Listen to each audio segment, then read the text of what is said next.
So, just a couple of days ago, I brought you news that the team over at DICE has been working on some awesome new content for Battlefield 1. We're getting a modified operations game mode using just single maps this time. We've got the Rupture map from the French DLC moving from paid to free so everyone can enjoy it. And I said that we were getting 6 new weapons. These were found in the latest CTE builds code that DICE is planning to drop at some point in the future. Well, I've got to tell you guys that I lied to you. There isn't 6 weapons hiding in the files. There's 7 weapons hiding in the files. Before I go on, however, everything I'm talking about is incomplete. It's taken from the CTE files, and that means this stuff might never make it into the main game of Battlefield 1. Just keep that in mind, that there might be some changes in the future to this stuff. After I posted that video on Friday of the 6 new weapons coming to Battlefield 1, I did a little bit more looking on the internet to see what people might be thinking about this news, and it seems that I skipped over that 7th weapon. Now, there's no in-game render for it at the moment, which is likely the reason I missed it, but along with this 7th weapon, we do now have some early weapon statistics for some of the 6 that I told you about the other day. If you missed that video, I'll link it down in the description for you. You should probably watch that one before you watch this one. But to let you guys know what this 7th weapon actually is, it's the BAR A2, a post-World War I variation of the BAR. Now, of course, we already have a BAR in Battlefield 1, the M1918 model, the original BAR, and the BAR A2, or to give it its full name, the M1918 A2, it does have some differences that set it apart from the original. The overall role of the A2 was to be a squad light machine gun, but the US Army declared that all changes from the basic BAR pattern had to be capable of being retrofitted to earlier M1918 models with no loss of parts whatsoever. And this meant the A2 essentially became an iterative step forwards for the gun rather than this complete overhaul. Now, one of the highlight features was a selective fire rate reducer, and this was designed by Springfield Armory, and it essentially gave the weapon 2 separate fully automatic fire rates, one faster and one slower. A skid-footed bipod was also added to the muzzle end of the barrel, a heat shield was added to bolster cooling capabilities, the gun had fully adjustable iron sights, and a flash suppressor was added to the weapon as well. If DICE were to add this weapon into Battlefield 1, then it seems a very likely destination for it would be the support class, almost becoming another variant of the standard BAR, but potentially having some different use cases. Now, as I said at the start of the video today, this one is not just about the 7th weapon that I totally forgot about. Hopefully you guys can let me off for that. It's also about talking about some of the statistics for these weapons that have also been found in the CTE files. I don't have stats for every single weapon, there are a couple missing here, but all of these stats were compiled by Dan Minigun from the extracted code, so a big thanks to him for making it all much easier to digest. His Twitter is linked down in the description. I'm going to start off with the weapon I forgot about, the BAR A2. Now, found in the files was a mention of fast fire. I think this could link into the weapon having a switchable fire rate system, like I mentioned a couple of minutes back, that the real BAR A2 actually had. Now, considering DICE has recently implemented brand new systems onto the CTE that allows the M1903 Springfield and the General Liu rifle to have different damage models for the different calibers of bullet that it can fire, or in the case of the General Liu, just different damage models depending on which fire mode it's actually in, it might now be possible to toggle the rate of fire on certain weapons that can actually support that. That would be really, really interesting, and in multiplayer, being able to switch to a fast fire mode on a BAR would be something really interesting to see, and I'd be really interested to see DICE actually try and balance that as well. At this time, there's no more specific details in the code that reference how this weapon's really going to work, it's just this mention of fast fire. Of course, this is not finished yet, otherwise you'd actually see it in the CTE working properly, so we may have to wait for another update to see what DICE is going to do here.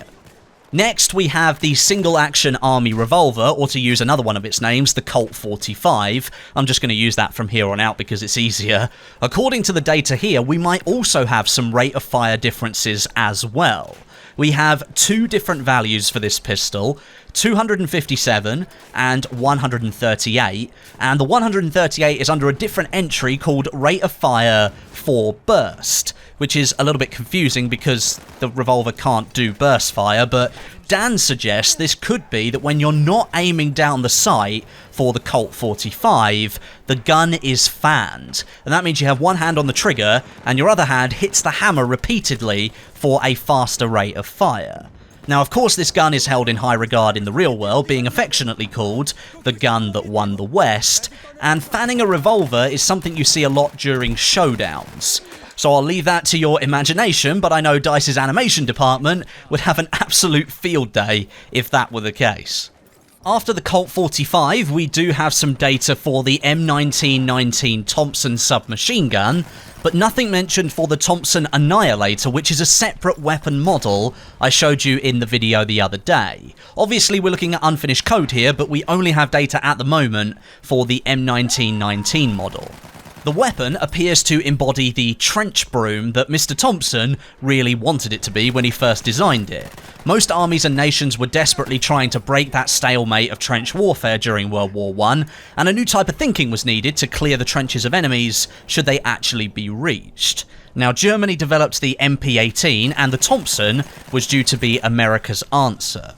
With that in mind then, DICE has set the vertical recoil at 0.55 and the horizontal recoil at 0.45 in both directions, making it a fairly erratic weapon. If you combine that with a base spread statistic of 0.4, a first shot recoil multiplier of 3, and a rate of fire of 830 rounds a minute, and you're looking at a weapon that's clearly been balanced to be fired at close range, from the hip most likely, and designed to spray as many bullets as possible towards your enemy. However, magazine size is set at just 25. The stick magazines you can see here on the weapon render really aren't that large, and perhaps this is DICE's stat to keep the weapon in check along with everything else. Next on the list, we have the Burton Lmr. Now, everyone the other day in my comments section was telling me I called it an LMR instead of an LMG, even though it said LMG on the screen. That's because in real life it is an LMR, a light machine rifle, and I've spoken about it multiple times in previous videos, so I just called it an LMR. But in Battlefield 1, it will be balanced as an LMG, so I guess you guys were kind of right all along. It will have a negative spread increase per shot, and that means it will become steadily more accurate the longer you fire it. The weapon stats of the Burton very closely reflect those of the BAR, and that's hardly surprising when both weapons have very similar use cases. The Burton, of course, however, has its two iconic magazines mounted on top of the gun, and likely we're going to see a very unique reload system here. And again, I'm sure the animation department at DICE will absolutely love working on that one. Rate of fire is set to 830 rounds a minute, which is identical to the Thompson SMG, so that might not be correct, but each magazine will be 20 round capacities. Vertical recoil will be lower than the BAR, 0.36 for the Burton compared to 0.55 of the BAR, but horizontal is almost identical, 0.27 for the Burton and 0.26 for the BAR. And also included in the files for the Burton was a mention of an incendiary variant, and that's not something we've seen before in Battlefield 1. The Burton Lmr was originally designed to be a spotter weapon, and it was loaded with incendiary rounds to be fired at enemy observation balloons, which would then ignite when the rounds exploded on impact. However, the weapon was also designed with a shoulder stock, so it could be fired from the shoulder, and it included a bayonet lug, which again can be found as a mention in the Battlefield 1 files. So, could the Burton Lmr become the first support weapon in Battlefield 1 to feature a bayonet? It does certainly seem likely. And lastly for this video, we have some information on the new Fedorov weapon coming to the game, the Degtyarev. I think I'm still butchering that pronunciation. The weapon render that I showed you in the video the other day isn't 100% complete, or at least we don't think it is, because other images show that that weapon actually included a bipod, and the data for the weapon suggests that it may end up including a bipod based on what the data actually is. Recoil vertically is 0.55, and horizontally is 0.45, which is exactly the same as the Thompson SMG, so that might not be 100% accurate, But those numbers would make sense with a bipod being included because the bipod drastically reduces the recoil when it's deployed. The rate of fire matches the standard Fedorov as well as the short and long reload times. The weapon spread decrease per shot, the moving ADS spread, and the base spread are all exactly the same as the standard Fedorov, so this will likely be a brand new weapon model, but it will mimic the original Fedorov quite a lot, and basically we can see it as a Fedorov variant.